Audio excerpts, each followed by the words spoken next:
We're just going to start the next session on time. A big thank you to you ladies for the amazing food that you're about to share with us. And I'll leave the space to Estelle for the presenting of the session. Right. So thanks everyone. Again, good afternoon. Actually, I didn't say good afternoon earlier. Hi everyone. So it's my great pleasure to introduce Rama Ndiaye and Tamkara Adun for this session on advocating for BIPOC children in international schools, talking about well-being, talking about empowerment, agency, voice. So Rama Ndiaye is a passionate elementary educator and lifelong learner who was born in Senegal, grew up in France, and went to university in the United States. Rama is profoundly grateful for her multicultural upbringing. Having a multitude of different cultural experiences has broadened her perspective on the necessity of a more compassionate and just world. And this is why she became an educator. So Rama believes in a pedagogy that focuses on critical global issues, cultural understanding, and a holistic world history that will help to educate learners who can use their skills to create a more sustainable, equitable, peaceful, and culturally aware global community. We're looking forward to hearing from you, Rama. And Tamkara Adun is an author, researcher, educator, and social entrepreneur. She's the founder of Odunife African Language School, and an online platform that advocates for the preservation of indigenous African languages, facilitates cultural exchanges across borders, and connects language learners all over the world with qualified tutors on the continent. She also designs e-courses and curricula that focuses on decolonizing African history and amplifying African indigenous knowledge systems. So, and she has an award-winning book. Very important to specify this since we're talking about literature a lot today. The book is called Ozasu, if I'm pronouncing it right, I hope. Ozasu and the Great Wall of the Benin Empire. And it's on Amazon. So welcome, ladies, and the floor is yours. Thank you so much, Estelle. What a beautiful introduction. I just want you to walk with me every day and just introduce me like that to everybody. Can you do that? Sure. So I am, as Estelle mentioned, I am a third grade teacher. I'm so excited to be here. I work at the International School of Dakar, and I am an AIELOC fellow. And before we start, Tamkara and I wanted to take a few moments to acknowledge Indigenous people and the fact that most of us are living on colonized or stolen land, and that Indigenous people are not relic of the past, and that our history are still impacting them today. So just wanted to take a moment.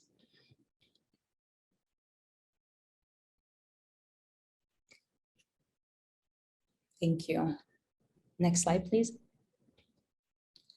Whew. Before we start, I am so honored, first of all, to be part of this conference and to have the chance to present among these incredible thinkers.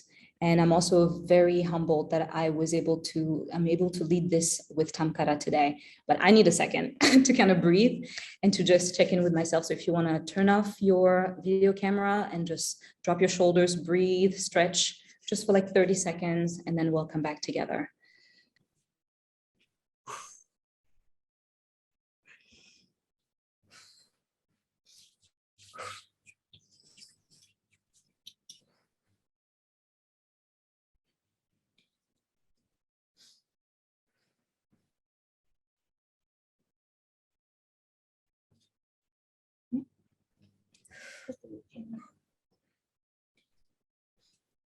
Thank you. It's been quite a day, and this morning was incredibly powerful for me. It was the sessions in French, brought up a whole lot of just emotions, and then this afternoon, just everything that was said by the presenters actually is a culmination of something that we're going to talk about today. Kevin, can I have the next slide?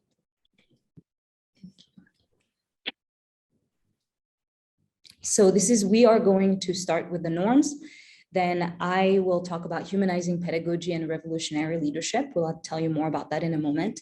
And Tamkara will talk to us about advocacy in international schools as a parent. And then hopefully we'll have some time for group discussion, and then we'll close out. Next. So Tamkara and I wanted to start out with the norms because we want to make sure that whatever conversation we have here, that people feel comfortable and they feel that they're in a safe space. We are hoping that you can stay fully present and be engaged so we can have a nice discussion at the end. Lean into discomfort. We might say things that might be uncomfortable, and that's okay, as discomfort is a catalyst for growth. And we expect all of you to speak your truth during our discussions today so that we can all learn from one another. And we also need to expect and accept non-closure. And I love these norms. These are norms that Kevin starts every time we have a community visioning at AIELOC, and Tamkara and I wanted to start out our session this way. If you have any additional norms that you would like to add to this, we welcome them. Thank you, Kevin. Okay, so when Estelle asked me to do this presentation with Tamkara, I was wondering how I could bring in my 1/9 of a presentation. This presentation is actually part of a bigger presentation that I did with 8 other people, 8 other AIELOC members who are here. Some of them are here today. And we called it our radical dream. And it was us imagining the perfect school called AIELOC Academy, a school where everything would be a place where we could teach and we could truly humanize not just each other, but humanize the students as well. So yes, the radical dreamers. So I am so excited I'm able to share this with you today. So this presentation that I'm going to share is part of a radical dream. So one of the things that I thought about when we wanted to do the presentation was, what is it that hasn't been working for me in international schools? Why is it that it's difficult for me to teach? Why does it feel like I always have obstacles? And what is my perfect dream school? And the first place I thought about was a school where I used to teach in New York City. And my mentor was like the guru of progressive education, George Burns. He was incredible. And it's called Ethical Culture Fieldston School, and Fieldston School was created by Felix Adler, who was a humanist. And one of his quote I love the most is, "The ideal of the school is not the adaptation of the individual to the existing social environment. It is to develop individuals who are competent to change their environment to greater conformity with moral ideals." And every time I look at this quote, I think, what do I need to do today so that my students can become individuals who are competent to change their environment? And one of the things that I read in Bettina Love's book, We Want to Do More Than Survive, there's this quote that she shares that encompasses a culture, that when you want a culture to be sipped into a school, as revolutionary teachers, we have to hold ourselves and our colleagues to a level of accountability that focuses on justice, love, healing, and restoring humanity. And how do we do that? And that's one of the things that I want to talk about today. I'm coming here today, me and Tamkara, we are coming here to talk to you as revolutionary educators. Next slide, please. So the first thing I would like to talk to you about is humanizing pedagogy. And what does that mean? Kwame mentioned Paulo Freire earlier. And Paulo Freire's book, Pedagogy of the Oppressed, literally changed my life. When I started reading it, he wrote it in 1971, and it's still very much relevant to our society today. And for me, having a school that centers humanizing pedagogy is a school where there's a culture of dialogue and communal responsibility. It's a school where there is all the stakeholders, from the guards to the person taking care of the cats, to the volunteer, to the teacher, to the director, every single person who is there to educate the students needs to be part of the conversation on how to educate the students. And this is one way to start humanizing the pedagogy. Another way is to dismantle the banking concept of education that Kwame talked about as well. Instead of having teachers centering themselves and being, for lack of a better term, the sage on the stage, how do we use the children's question to really guide our inquiry, to really guide our curriculum? And I want to read you a definition of curriculum that I saw yesterday when I was at another conference at the Aspen Institute. And they said that a curriculum, which is currere, run in Latin, is actually a path. It's an exploration. A curriculum is not something to be mastered, but an invitation to discovery and wonder. And when I read that quote, I thought, this is why the banking concept of education, just depositing knowledge into our students, is not something that will help us humanize them. We truly need to listen to what they have to say. And that leads us to an authentic culture of learning, because when we really listen to our students' questions, then we can really guide them into a learning that is not only relevant to them, but ultimately it will be relevant to us as teachers too. And that also empowers the learners to fully express their consciousness, because we are answering questions that they are interested in. And we are also telling them that their knowledge matters to us. What I do every day is co-construct knowledge with my students. I never tell them what something means. I ask them, where have you seen that word? What does it mean to you? And that's where I start. That's where my curriculum starts, because it is an exploration. It's not something to be mastered. And that ultimately leads to an education that is liberating. And that's liberating for everybody. It's not just liberating for the students, it's liberating for us as teachers. But if every stakeholder is a part of the education, it also can be liberating for the people who are outside of the classroom. We need everybody to, that it takes a village. So that means that we also need a culture of permissiveness and restorative justice, where people can actually make mistakes. We need a space that feels psychologically safe so that people can take risks and they're not ostracized for making errors. And just like with our children, we need to allow our kids to explore so that they can make mistakes and learn from those mistakes. And that is what humanized pedagogy is about. Next slide, please.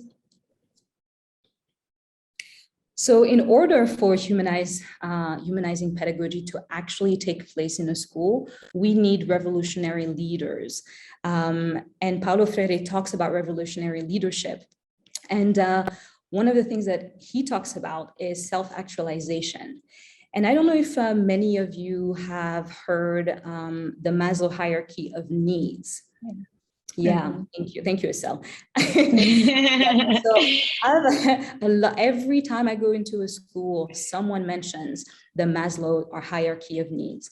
And we have an article that tells you more about it in the resources, but this hierarchy of need is actually a pyramid of privilege if you think about it, because it says that self-actualization is something that you reach, right? There are all these steps that you need to take in order to reach self-actualization.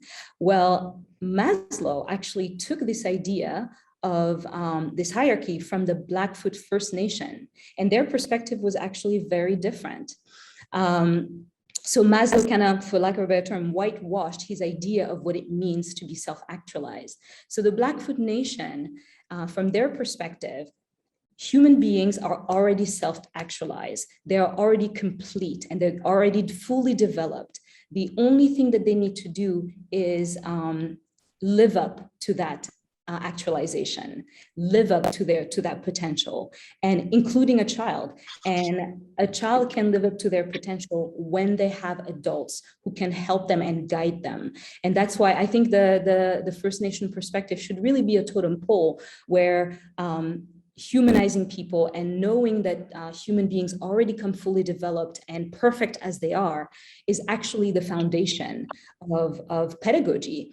And when you understand, I tell my kids, so my third graders, because they're 8 and 9, every morning I bring a measuring cup with a bunch of cubes in there, and I show it to them. And I said, this is you. You are already filled with integrity. The choices you make throughout the day is what takes away your cubes of integrity. You are already perfect the way you are. And every day we start the day like that. And so they have to live up to the potential of keeping that integrity cube. And it's really beautiful to watch them try to live up to that, because they know that they're accepted exactly the way they are. And the reason why I do that in my classroom is because I'm trying to also dismantle the traditional white supremacist hierarchies. I want the children to know that just because I'm their teacher doesn't mean that I am the holder of all knowledge. I tell them every day that their knowledge matters as much as mine. I just happen to be older. I just happen to have lived longer, so I can guide them. But whatever they have to say is as important. And so dismantling that means also not just dismantling it in the classroom, but dismantling it outside of the classroom, within the community at large, because children are watching all of us. So when we are treating our cleaning ladies or our guards in a way that is less than, the children are watching us doing it. So anything I say in the classroom doesn't make sense to them, because they say, well, Ms. Rama is saying that we are all the same and we're at the same level, but we see people being treated differently. And especially in Africa and international schools in Africa, that hierarchy happens to be racialized, because a lot of the people who are support staff or local staff look like me. So what does that say to our students? So this is why we need revolutionary leaders who can really help dismantle the traditional white supremacist hierarchies. And in order to continue to do that, the school and the classroom is one place, but we also need to educate parents about our own values, about what we are trying to do with these children, because just because we are not saying to the children out loud what's happening, they are watching us. They are seeing what we are doing every day. And I tell my students to hold me accountable every day, and they do. I got called out recently by an 8-year-old, and it was beautiful. My ego was bruised for about 10 seconds. And then I was like, but wait a minute, this is what I taught her to do. So this is great. And so that for me, in my classroom, thanks to the fact I'm trying to be a revolutionary leader in my own classroom. And I really see that we mutually humanizing each other. The kids do see me. I have a great relationship with them. And they're still 8 and 9 years old. So they're still trying to find their voice, and they're still trying to understand the world around them. But I can't do it by myself. I need revolutionary leaders around me. And the revolutionary leaders don't have to be people at the top, for lack of a better term. It can be the cleaning lady who works on our floor, who maybe decides she's going to talk to the kid who's crying in the bathroom. It can be the student, the high school student who's seeing that the 8-year-old wants to play a game. We can all be revolutionary leaders, but we need to do our part. And that brings me to our collective responsibility rather than the individualistic burden. To me, the Maslow hierarchy of need is very individualistic. And as a Senegalese African woman, community is extremely important. And I don't understand the individualistic ways of thinking, that it's me and I need to be self-actualized. Everything I do, I know that it impacts someone else.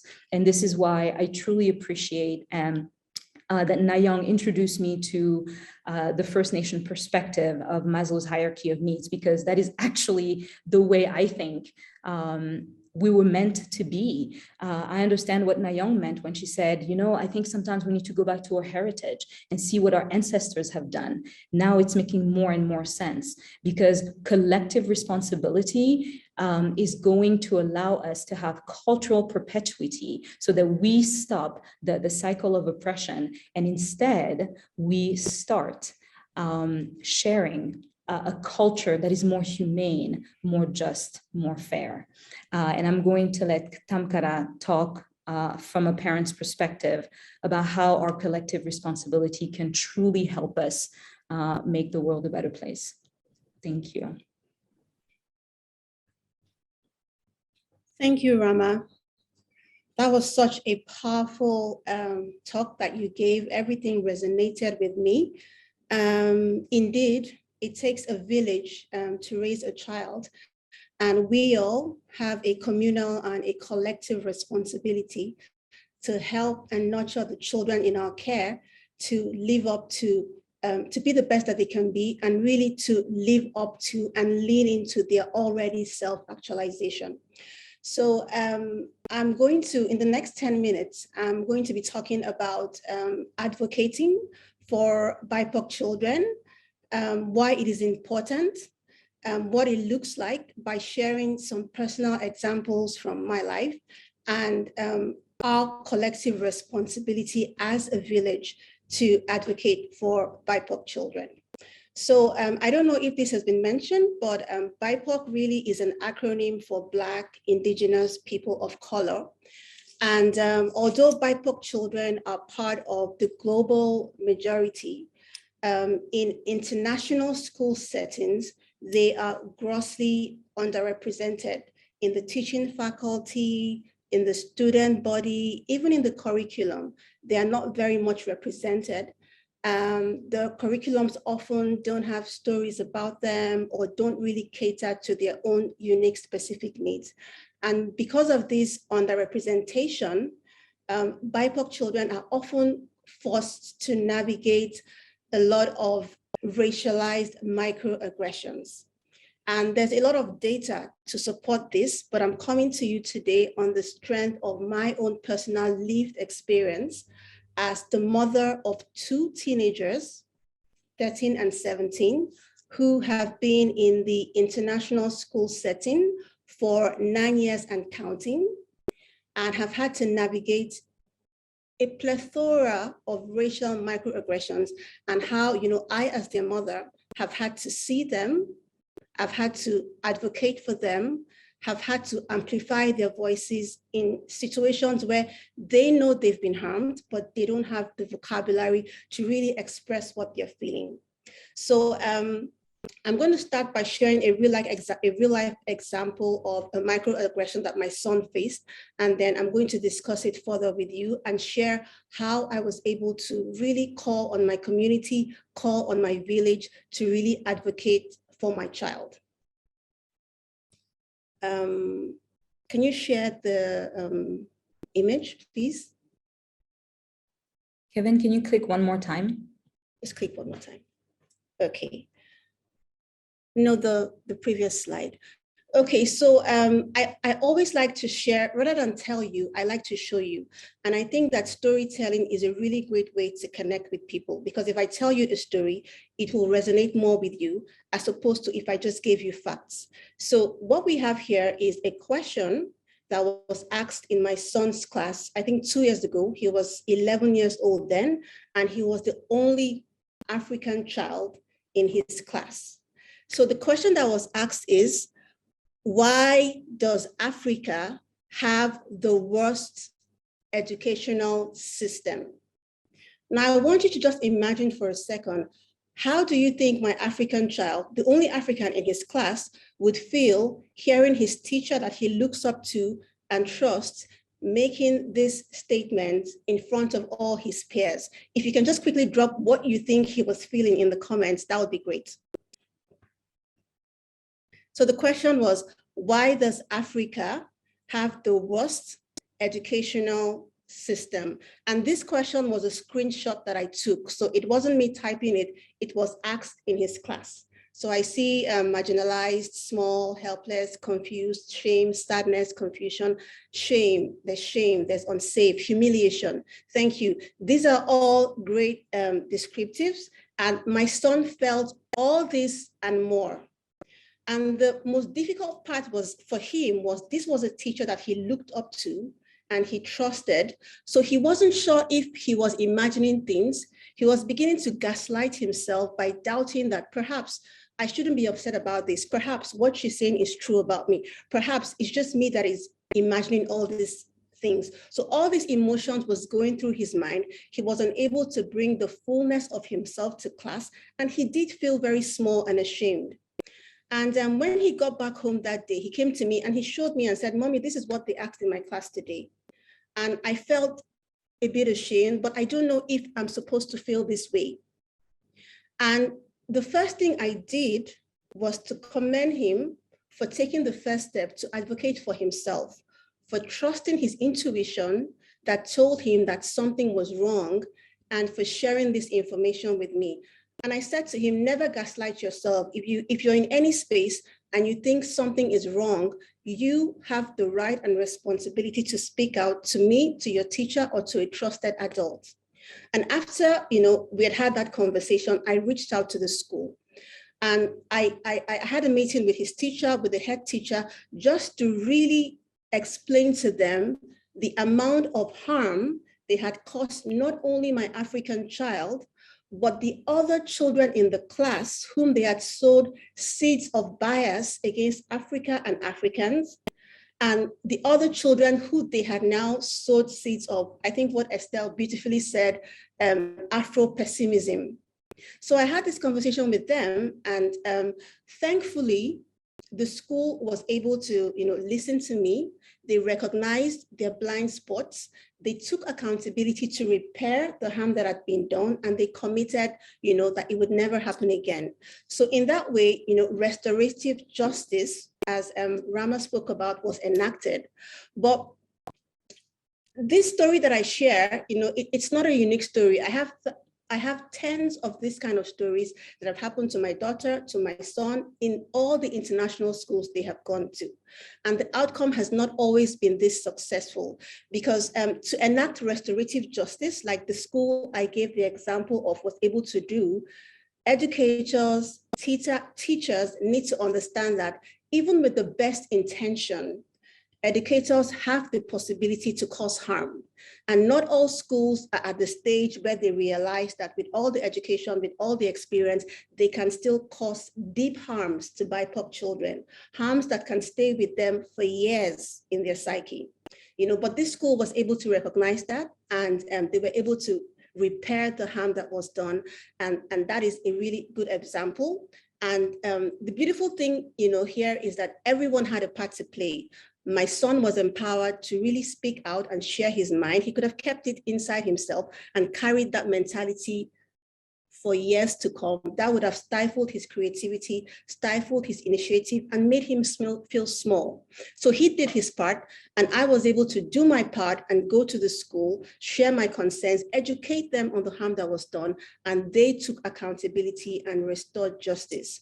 So, this is how we build a culture of trust and dialogue and accountability. There are some schools that I know that are not open to receive this information. So parents have the feeling like, if I go and I talk to the teacher, they're going to call me an angry Black woman. I don't want to do this, but we all have the responsibility, the children, the parents, the teachers, to be that village that advocates and supports and protects BIPOC children and all children, so that they are not harmed, in instruction.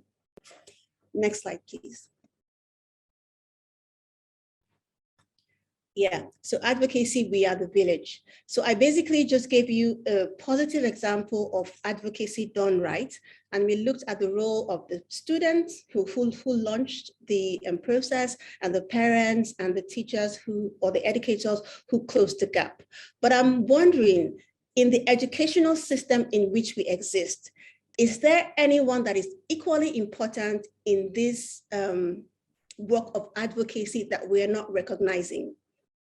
And I'm posing the question to the audience. If you can just throw your ideas in the comment, and then I'll share what I'm thinking with you. Whose contribution is perhaps missing that is equally valuable? And I think Rama alluded to that when she was speaking. Administration, board, management, yes, that's part of it. Yeah, so all these people are really important. The administrative team is important, but I do find the local staff excellent. Our other colleagues that work with us that are not in the classrooms or offices, excellent. These are all people that are very much important, in our village, that can help to really see and affirm and support our children. But as a mother of African children, there's one thing that I have found is that a lot of the non-teaching staff have really been more, because of the lack of representation, let me put it this way, because of the hierarchy, the racial hierarchy, where you have, white teachers really at the helm of affairs in the classroom. You probably have, brown teachers, at the reception, and then you have the Black teachers probably at the security guards or at the kitchen or the cleaners. All of the schools that my children have gone to in the international setting have had that hierarchy. And I know this is difficult to discuss, but this is what I have seen, and I speak from my lived experience. So I have found that the non-educational staff who are more representative of my children have been able to see them, affirm them, and really give them a sense of being welcomed. And I'm going to share a story with you. It's also about my son. I do have a lot of stories about my daughter, but those are really nuanced and heavy. So I thought it's easier to share the stories about my son. So my son goes to a school it's an international school, and there's a really clear delineation of racial hierarchy. And all the employees that stay at the gates are Africans that look like him. And all the teachers that teach him in his classroom are Caucasians that really don't look like him or share in his lived experience or his history. So the other day I dropped him at school, and when I went to pick him up, he was really excited. He said to me, "Mommy, something really happened in school today and it made me happy." And I said, "What happened?" He said, "You know what? When we were filing into the schoolyard today, we were going through the gates. The guys at the security were welcoming everybody. They said to everyone, 'Welcome, good morning, come in, pass this way.' But when it got to my turn, the security guard looked at me and he said, 'Welcome, brother.' And Mommy, when he called me brother, that made me feel really happy inside. I don't know why, but it made me feel warm inside.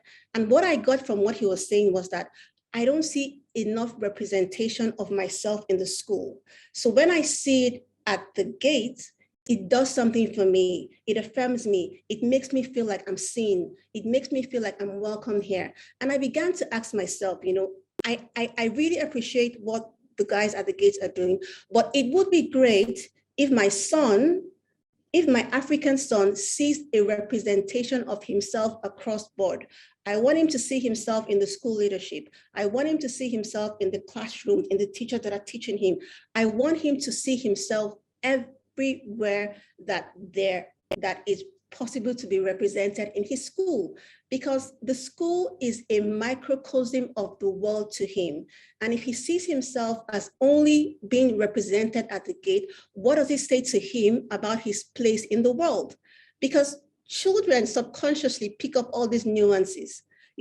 So I think this is a different conversation we have to have at another point in time about representation, diversity, and hierarchy. But I wanted to also show that the work of advocacy doesn't always have to be proactive, in the sense that something has happened and you have to build a case and have a conversation. It doesn't have to be reactive, it can be proactive. And what the guy at the security gate did for my child was to affirm and advocate for him proactively. Nothing had been done to harm him, but someone had said to him, "I see you, I recognize you, I affirm you." And that gave him a sense of confidence and well-being. So we're all different, we all have different responsibilities, in the educational setup. The children have their responsibilities, the parents have their responsibilities, the teaching faculty have their responsibilities, non-educational staff have their responsibilities. But to me, we're all a village, and everyone's contribution is important, is valuable, especially when it relates to advocating and safekeeping BIPOC children from experiencing harm. So I really want to speak to, if I have parents in this room, I want to say to you, please empower yourself to advocate for your children in international schools. They see you advocating for them, and they learn how to self-advocate for themselves and others. When we are looking for international schools to enroll our children, we need to be proactive in our advocacy by speaking to the school authorities, the admissions office. Tell me, what is representation like in your school? What is the diversity like in your school? By the time we ask all these questions, the schools begin to understand that these are our non-negotiables, and they begin to put these topics on their agenda. They begin to incorporate it in their processes, in their hiring practices, and everybody wins. So I know I've said a lot of things, but this is a topic that is passionate to me. I'm passionate about because my children are involved. I've been doing this work for 9 years, advocating on their behalf, because I know the long-term effect of harm. There are certain words that were spoken to me as a child. 30 years later, I still remember. And when you think about adding a level of racial harm to the mix, it can cause a harm that our children may not be able to recover from without a lot of effort. So it's important that we do it right from the beginning.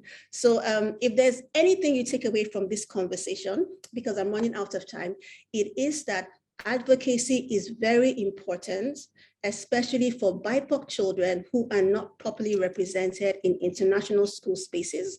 And we all have a responsibility to make it work. We all have a responsibility to speak out where we see something going wrong.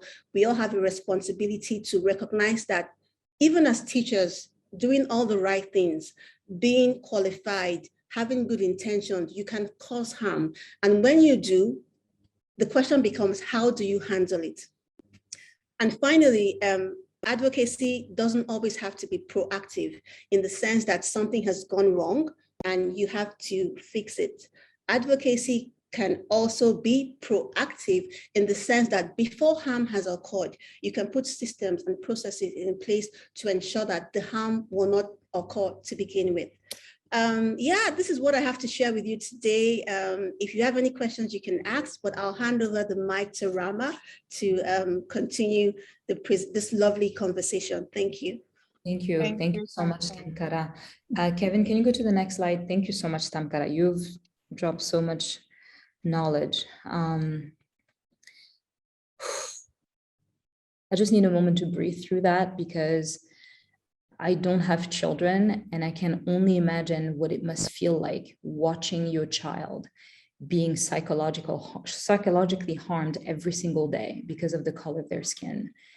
It's incredible. We really need to change the way leaders lead our schools. Our schools are supposed to be visionaries. We should be 10, 20 years ahead of what people can see. We should not be following corporate America or wherever or the capitalistic ways of being. I am so sorry, Tamkara, that your child was going through that, but they have a force that you are a force to reckon with. So they got their mama with them. Thank you, thank you. But I think that, sometimes when children go through this, although no child should ever have to go through this kind of microaggression or macroaggression, it does build in them empathy, and they are also able to advocate for other people. Mm-hmm. So while it is not something we would hope for, we always look for the good and how we can make lemonade out of the lemons that we're handed. Thank you. Thank you, Tamkara. And just to kind of get you prompted on the discussion, Tamkara and I had a question for you, and we were wondering how the conversation we just had prompted your thoughts on the decolonization of educational institution in Africa and beyond. You are welcome to answer that question, or we can just start having a discussion. Estelle? Thank you so much, Rama and Tamkara. The chat is buzzing. This was amazing. It was a mix of storytelling, a mix of just expertise, theoretical knowledge. It was truly experiential, although this is all online. Like, I just felt everything right through the screen, right through my ears. And thank you so much. Yeah, people in the chat, Kwame is saying this presentation was raw and powerful. Thank you. A lot of thank yous. These are the parent stories that international school leaders need to listen to from Rachel.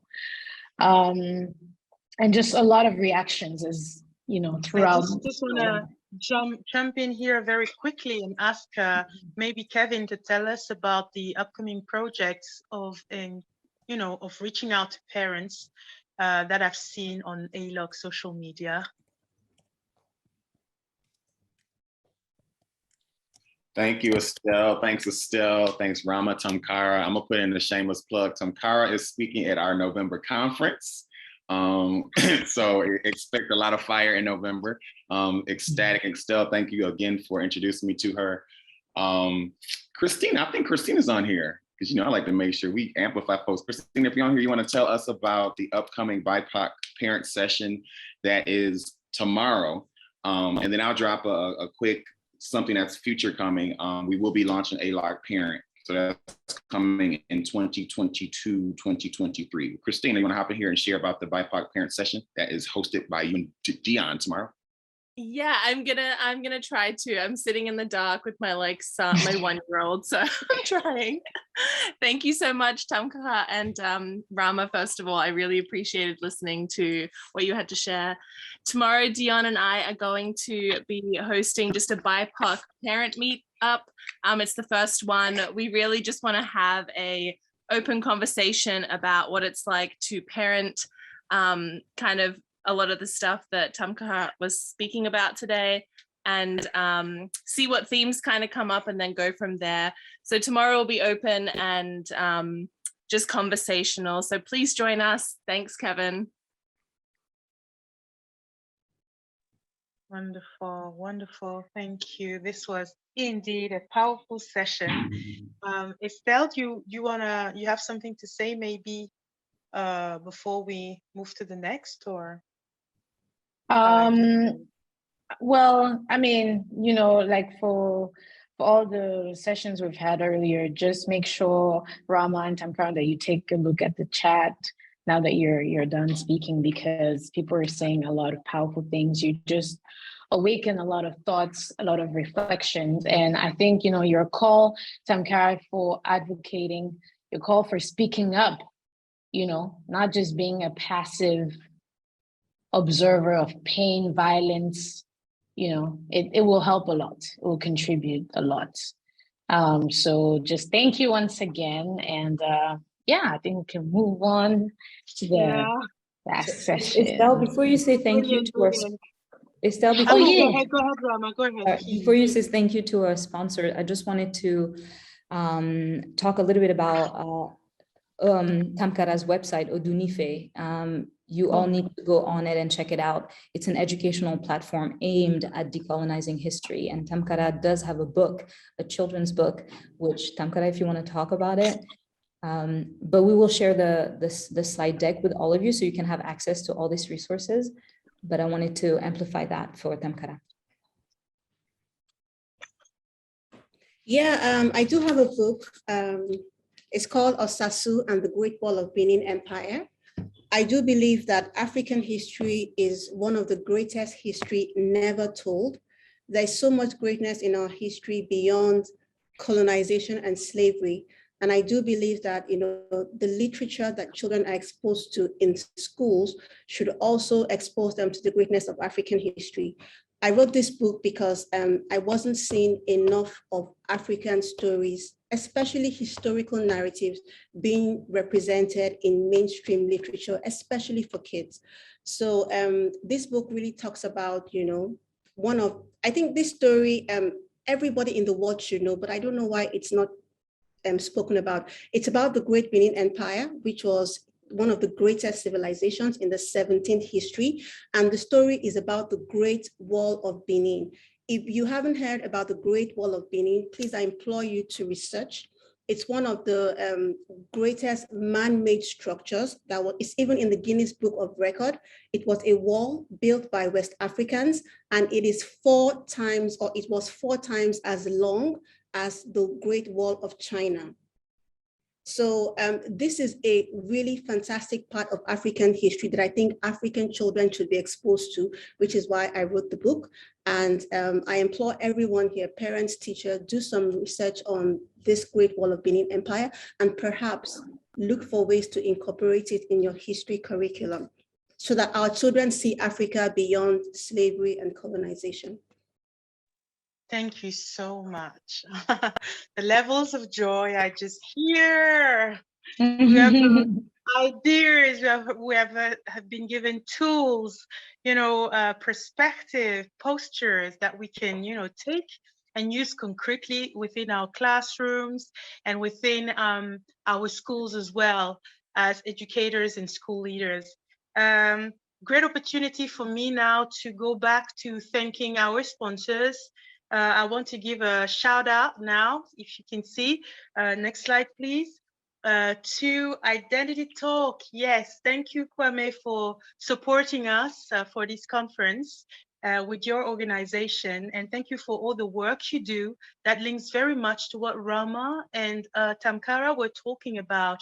I'm also thanking all of the other sponsors and supports that I've mentioned before, from Education pour tous Sierra Leone, Educational Aspirations, Proserpina is with us now, to ASC Research, Mini PD, and all of you who have made this conference possible. A big thank you.